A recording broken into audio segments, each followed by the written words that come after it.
Welcome to the 2022 InnoPower Minority Business Conference. My name is Sunny Lou Williams, and I am your moderator today. I'm happy to be with my distinguished guest, Stacia Murphy, who is the Director of Equity Outreach and Strategic Partnerships at Indianapolis Chamber, Rose Scoville, who is the Principal Planner at the Indianapolis Metropolitan Planning, and Marshawn Woolley, who is the President and CEO at Black Onyx Management. So here today, we are going to be having a conversation regarding the U.S. Economic Development Authorities. So here today, we are here to discuss the U.S. Economic Development Administration's CEDS plan.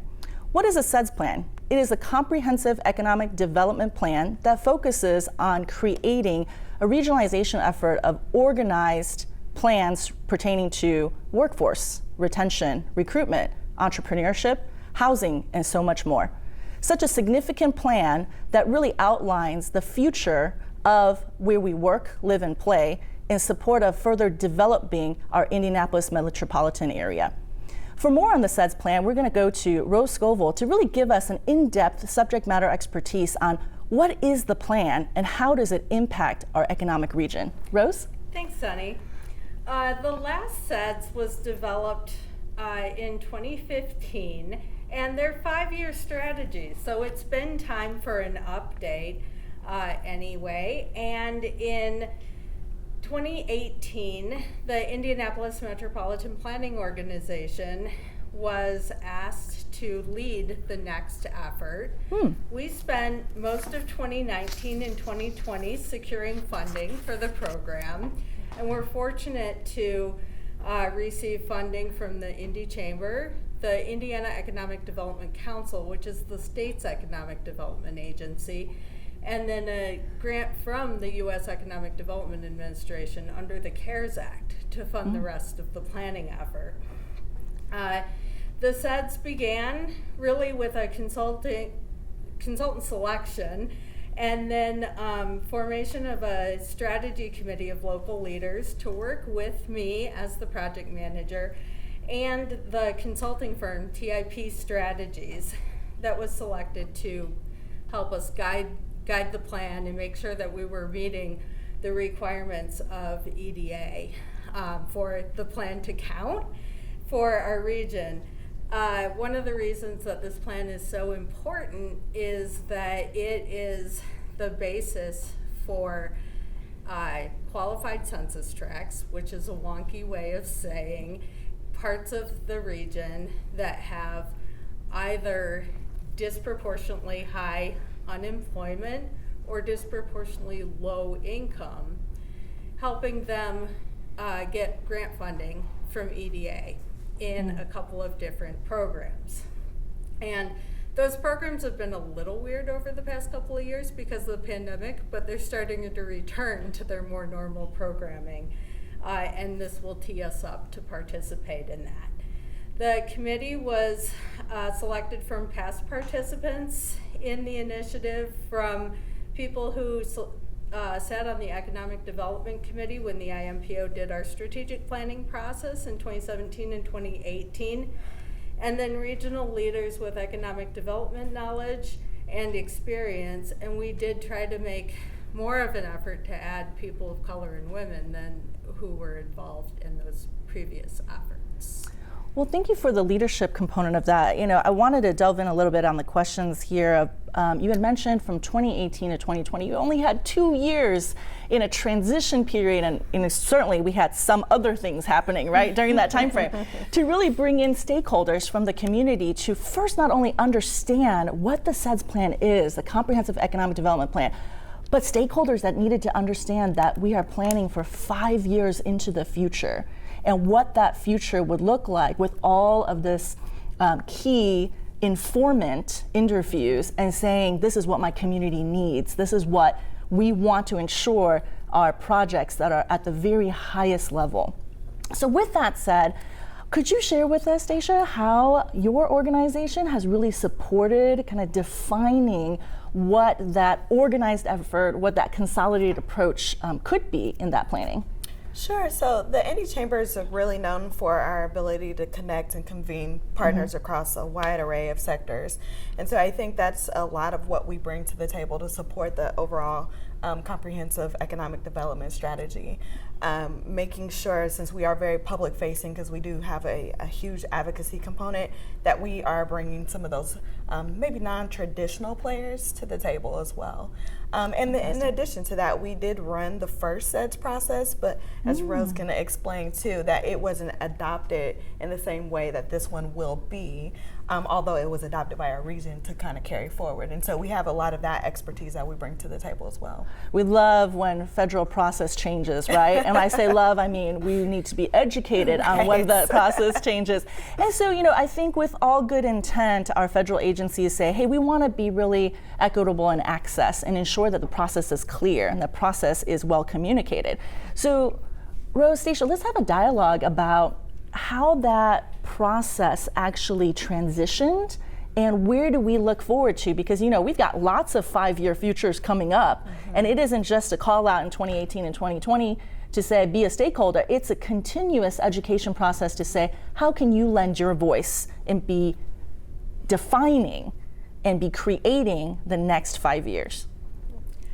Well, absolutely, and one of the things is that the IMPO hopes to carry this program forward for a long time. Great. We've been managing federal transportation funds for Central Indiana since the early 1970s. Oh, wow. And are happy to be in this new role because we really understand the intersection of transportation, housing, land use, economic development, community development, and the environment. And so we want to be sure that those things aren't as siloed as they have been in Central Indiana in the past.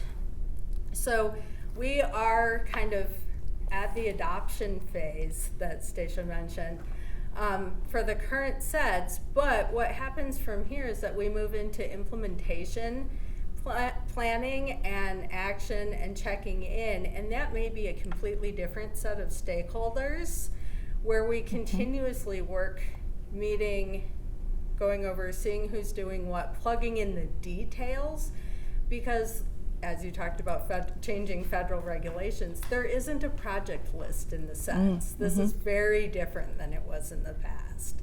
This is a framework that we, as we're doing implementation work, will be plugging pieces into. So there's plenty of opportunity for ongoing conversation. One of the other ways that we're hoping to ensure the continuity of the plan over years and years and years, those multiple 5-year periods to come, is that we're hoping to pursue designation as an economic development district. Excellent. From the EDA, and that will give us better ability to continue that planning process on a regular basis and ensure that we're really co-partners with EDA, but the kind of coordinating agency for Central Indiana. So Rose, I love that visual of you saying that your organization, because you've focused on public transit for so long, you're really tying that logistics, right, of community interaction on transit and transitioning to it the framework of a CEDS plan. So lay it out for me bus route style. How many organizations, coverage, counties are we talking about? Right, and it's not just transit that the MPO does, it's all transportation modes. But really laying that out, we needed to engage with public, private, university, and philanthropic sectors as we brought partners to the table. We had about 100 people agree to participate in the strategy committee, and I would say we had between 40 and 60 people who were on each of the calls. Great. We also met with 12 focus groups of more stakeholders in the early summer of 2021, and then 4 working groups met 3 times each. Additionally, we had countless one-on-one meetings. I keep a meeting log for the project, and there's like more than 200 meetings that have happened over the past couple of years.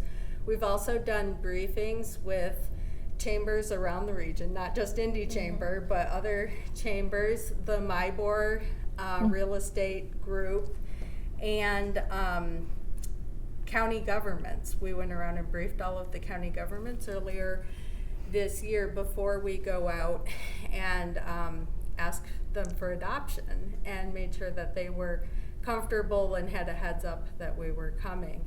So it's really been a partnership of a lot of different organizations. The plan covers 8 counties. So it's urban issues. In some places, Marion County and Madison County, where Anderson is the county seat, have more urban focus. And then we've got our suburban communities. All of the counties adjacent to Marion County are participating, except for Shelby County, because Shelby County is in another economic development district. And back to those pesky federal guidelines around things, you can only participate in one region. So Shelby County participates in another region. But that's where we end up having a lot of representation from different places, but it doesn't necessarily cover the breadth of everyone who's doing the work in Marion County.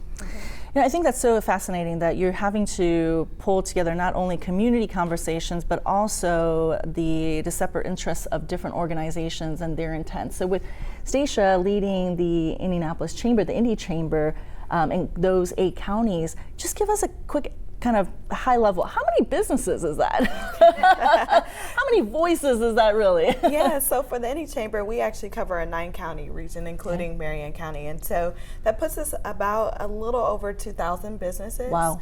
And that's everything from the really small sort of startup business to the large corporation. But really our bread and butter is the mid-sized business. Right? We have most of our members are made up of that, and again, we're talking about businesses that provide about 40% of our Central Indiana job population, right? And so that's who we're serving. Those are the voices we're bringing to the table.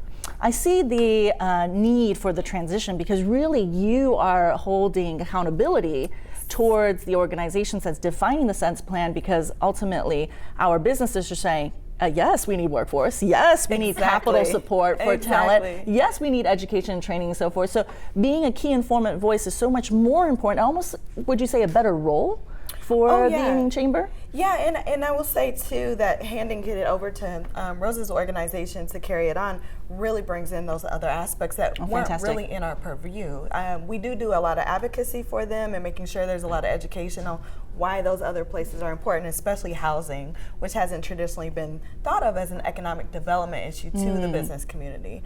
But that is changing. But yes, handing it over to them to actually lead pulls in all of those aspects that are interrelated.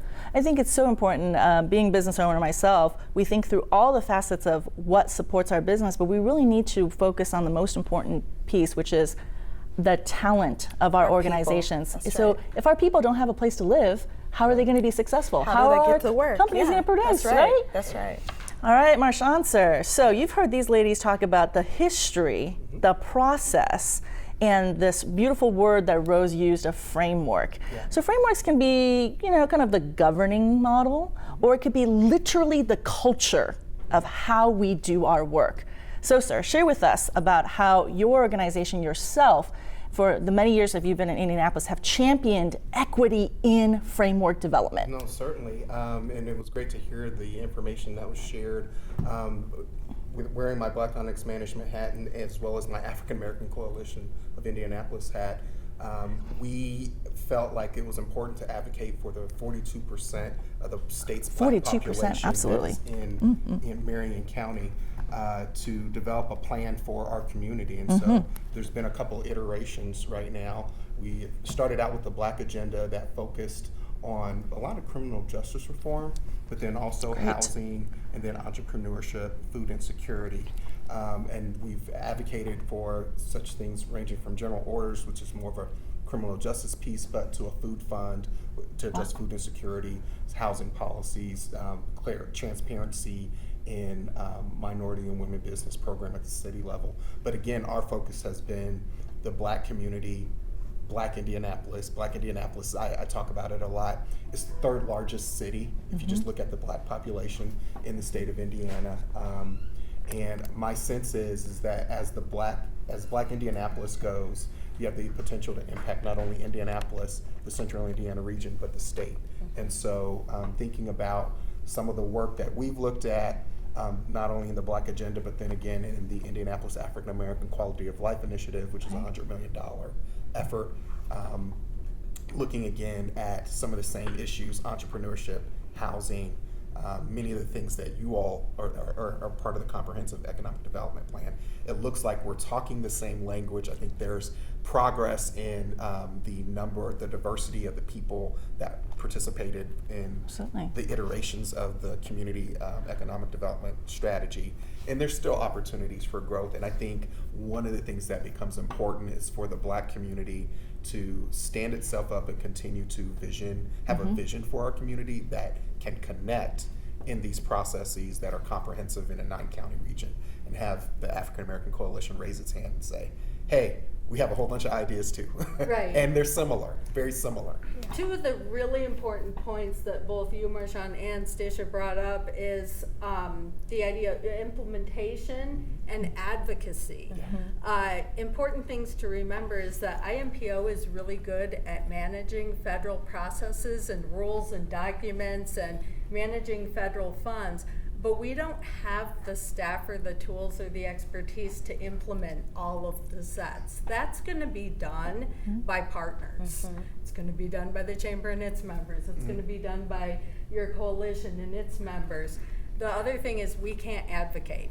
Right. We're federally funded. We cannot advocate. And so any advocacy work that needs to be done by partners. And so this is an all-in sort of thing, and I think there's lots of opportunity for connections between processes, and none of it's to say, oh, anyone needs to stand down or step aside. We just need to come together. That's right. Yeah. I Great. also appreciate when you're talking about advocacy, Stacia and I are both involved in the Business Equity for Indy initiative. Right. Right. The business community has really stepped forward to champion racial equity. And so I think with looking at the CEDS plan and some of the work that even is happening at BEI, we're looking at the same area. So we're seeing a lot of the same issues, and I think there's an opportunity to come together. I'm going to talk a little bit about switching gears and looking at really the key crux of what Marshawn has talked about with the 5,800 businesses, right? Everyone has been so good about statistics in this conversation, and I hopefully provided a very clear understanding of what the CEDS plan is, and also the 3 primary components from each of our key subject matter expert panelists. Now we're going to really delve into this conversation regarding why are these businesses not being formed? What is the economic factor for what the issues are at hand? And let's talk about the racism that occurs and the systemic barriers for why we are not there, right? So 5,800 businesses Marshawn provided is today what could be if there were further education, tactical access, etc. And just real quickly, and then Stacia mentioned that a mid-sized business definition today at the Indy Chamber is $250,000 revenue. So I'm going to do some simple math. Okay, 5,800 businesses not created. $250,000 in annual revenue. That's the economic impact of almost $2 billion not received into the state on an annual basis. So what are the issues and how do we resolve them? So I sometimes pretend to be an economist. I have a graduate degree in economics, and one of the things when I was going through my training, we learned about financial markets. They literally, I remember sitting in class, them telling us, this is how you find discrimination in financial markets. It's literally in the textbook. Yes. So we know that one of the things that's happened, Citigroup has done this analysis, others, we just did it for Brookings, that's how I got my $52 billion number. Looking at the lack of equity in different processes has not only the impact of keeping people from being motivated to pursue issues. That's part of the reason why we're focused on mental health. If you you're dealing with challenges of trying to navigate all sorts of different systems that are constantly pushing you down, saying you're less than. The criminal justice system's disproportionate impact on black male unemployment is underestimated by a factor of maybe 3 times, according to some recent studies I've been looking at. Trying to overcome just systemic racism in our society puts you in a position where you're not thinking about, can I create legacy wealth for my family? You're trying to deal with, did I just get discriminated against, and what do I need to do? And how do I fight this? And so one of the things that I appreciate that's happening right now, and I think artists have been critical in this, is they've helped us think about new possibilities, particularly with the racial reckoning, artists standing up. I know Stacia was a part of putting the Black Lives Matter piece on in front of the Madam Walker Theater. Indiana Avenue. On Indiana Avenue. That mattered. Absolutely. Because what it does is it shifts the mindset of people, and it moves them from thinking about, I'm going to be an employee, to I'm going to be a person that comes out here. I'm going to be my own boss. Maybe I'm in the gig economy. Maybe Absolutely. I'm setting up an LLC, and I'm going to hire people. That's the kind of orientation that we need to get to, and I think we're seeing that. I think we're seeing a lot of frustration in the black labor force within the economy right now, and folks are fed up, and they're leaving, and they're saying, I don't feel like I belong here, so I'm going to move and do some other things. There's going to need to be training. There's going to need to be access to capital. I hope they're picking the right industry segments personally, but there's just a whole host of factors, and that's why we've decided to focus on, or I'll say Black Onyx Management has decided to focus on mental health, housing, and entrepreneurship. There's a whole lot to unpack there. So let's start with racism is a public health crisis, and racism is an overall health impact to individuals that deal with microaggressions and blatant explicit bias and racism on a day-to-day basis, right? That is you have to overcome this before you can do anything else from a productivity standpoint. So in that light, as we are, because of the racial reckoning, not only giving ourselves permission, right, to do what we want to do and to say, this is what equity looks like.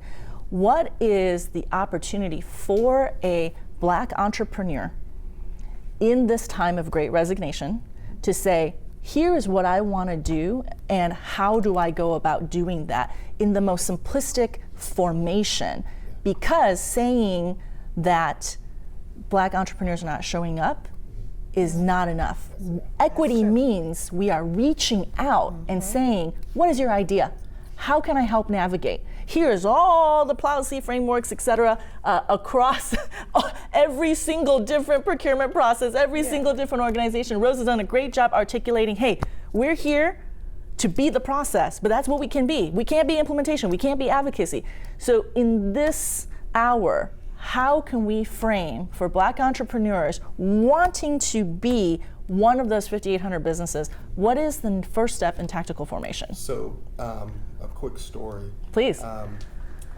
Deb Wilson, formerly with Engaging Solutions, was the Love first her. person that helped me understand that I could create things that were of value to the market. That's right.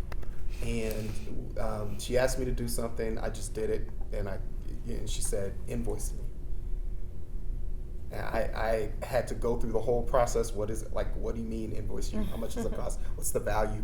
And so what Black Onyx Management does is when we find people that we think have something of value to contribute, we tell them to invoice us. And then if they don't invoice us the right amount, we tell them, no, you're too low. Yeah. You should invoice higher, and get you an LLC, and make sure when you get your company name, you get the website name at the same time, and you do the URL thing.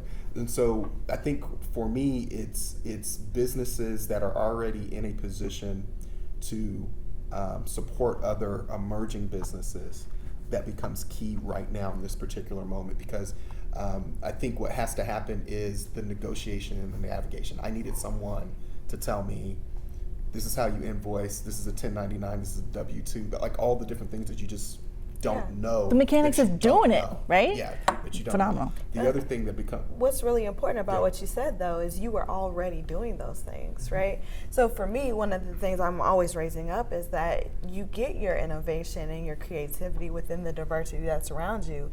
Sometimes it takes others to say that is of value so you can see it in yourself. And Yep. I feel like that's the point you're making here, Yeah. is that that's what we can do to support these people. Gotta affirm it. Absolutely. There are people who are also like a little hesitant to quit their paid gig or do their paid gig because of things like health insurance and liability insurance and all of those like things that are really hard to provide for yourself. How much of that is a barrier to business formation? That was huge. I know after I did that invoice for Debbie, I stayed at my job for a good 6 years. But the reason why was because I had to figure out how to get clients, enough clients. I had to understand what my value was.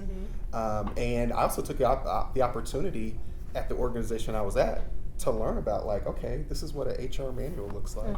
Yes. This is how you think about paid time off and salary and marketing. Oh, there's a communications person, a branding person. How are they branding us? Oh, maybe that's things. So I took some time to kind of learn about some other things while I was there, because it's a I gotta lot. make payroll. Yeah. Hey, that's 100%. I gotta make payroll, Yes. and I have a son. I got to support somebody else who's right. counting on me. So, no, it is. I'll say it's exciting.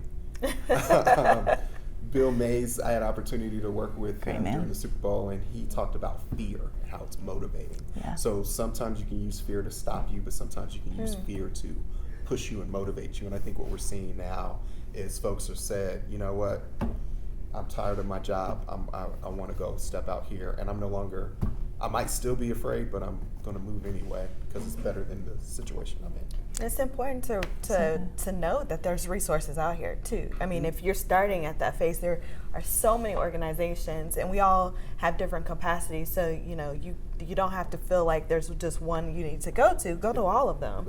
Go to the Urban League's New Entrepreneurship Center. Come to the Chamber's CDFI. BOI. Yeah, I hate throwing out more acronyms for everyone. But there's so many organizations that are there to help you, and we do need to do a better job and continuously do a better job coming out to those people. But I want people to know who are listening that there are things to help you. You don't have to do it alone. Yep, we work with the Entrepreneurship Center at the Urban League. Very proud of the work that's happening there. IBE has their Small Business Training Institute. The Black Chamber does a series of programs. So you'd have to be very intentional to miss opportunities to be trained on business right now. 100%. Thank you all for such a poignant, here's the first tactical formation.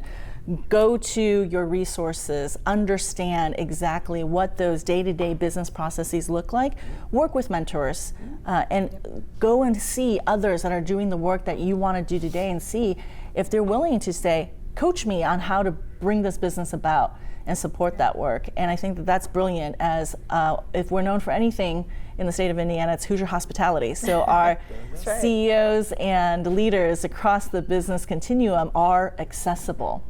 Let's delve quickly into this, the psychology of fear component, right, that you talked about earlier, that the wonderful late Bill Mays had just been so incredible in providing and investing and supporting, coaching so many additional, not just Black business, minority business. I'm a individual at the feet of the former late Mr. Mays, and so we have this representation when we step out as minorities, right? So that psychology of fear of what if I don't succeed? Let's talk about that. Yeah. So I'm a failure. I'll just go ahead and tell you. I'm gonna high five you. I'm gonna air five you. Yes, yes. I have failed so many times in so many different ways, and I think failure is very important. Yes. Because it allows you to learn, and figure out how to keep moving forward. So especially when I talk to youth, I talk about, oh yeah, I got 4 master's degrees, but I've seen every alphabet letter on the report card ever. I've seen, like, it's been bad, dark times, but you persist. Yes. And I think that's what Bill Mays also inculcated in his comments. It was you're going to move and you're going to be afraid, but another mentor has put it this way: if you're not afraid, you're not doing it right. Yes. If you're not afraid, you're not doing it right. And so Black Onyx Management, we've expanded into a couple of other markets. We launched a couple of other Congratulations. efforts that, I'm terrified, but it's a good scary, because it makes me get up, it makes me focus, it makes me pursue it. So we've launched 1865 Analytics, a data analytics company. Amazing. Because that's necessary. And then we've also launched Crossroads Public Affairs, which is another company that's focused on public policy. And it's just important that, I felt like it was important that Black people are in these businesses and in these spaces. So yeah, we're scared. But that's where innovation comes, right? We Absolutely. know that in the business community. We fund those things, right? Go out there and try stuff. We know you're going to fail. Here's a bunch of money, right? And so I think it's just a matter of extending that out to other communities who don't hear those things, right? Absolutely. We need that try and then fail and then try again of every person that's in our ecosystem. That's And incredible. we need it in businesses in general, not just entrepreneurs or startups. That's right. But that ability to fail and fail up is something fail that's forward. or Or fail that too, forward. yeah.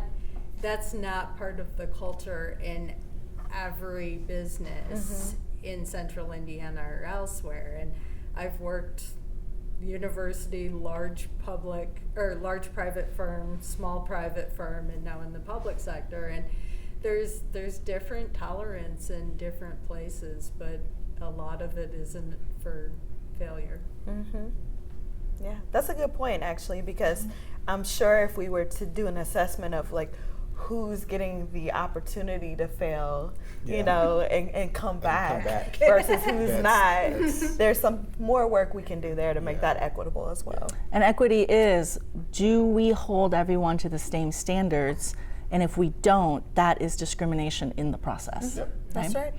And so I thank my incredible panelists for all of your wisdom, your lack of fear to continue to do the work, or your compartmentalizing of fear to continue to do the work, and really your education to us all today on the strategic community economic development plan, the CEDS plan, but then also significantly to each business owner and budding entrepreneur, the tactical formation of how you can continue to build business, create business, et cetera. Because as Marshawn said, I invoiced one time and then continue invoicing. That's right. And now Marshawn said, I created one business and I think I lost track of how many of all of the other opportunities, right? I'm a businessman. You are a businessman. And I think as we look at that conversation, right, and we say, what is the cost of racism in our businesses, in the way we create business? What is capitalism as a systemic barrier towards Black business participation? We can't begin to even have the conversation about reparation if we don't have the conversation about compensation for work done today, and the value of the people that are doing the work and want to continue to expand the work, strategize on the work, and the 42% of our neighbors in our community that have the power to continue to raise up the entirety of metropolitan Indianapolis. So again, thank you all for your time today, and a wonderful conversation that I'm sure will continue, not just every 5 years, but continuously on now what you now well know of the CEDS plan, which will help to continue to grow the economic viability and also the comprehensive, inclusive opportunities for business growth in Central Indianapolis. Thank you all.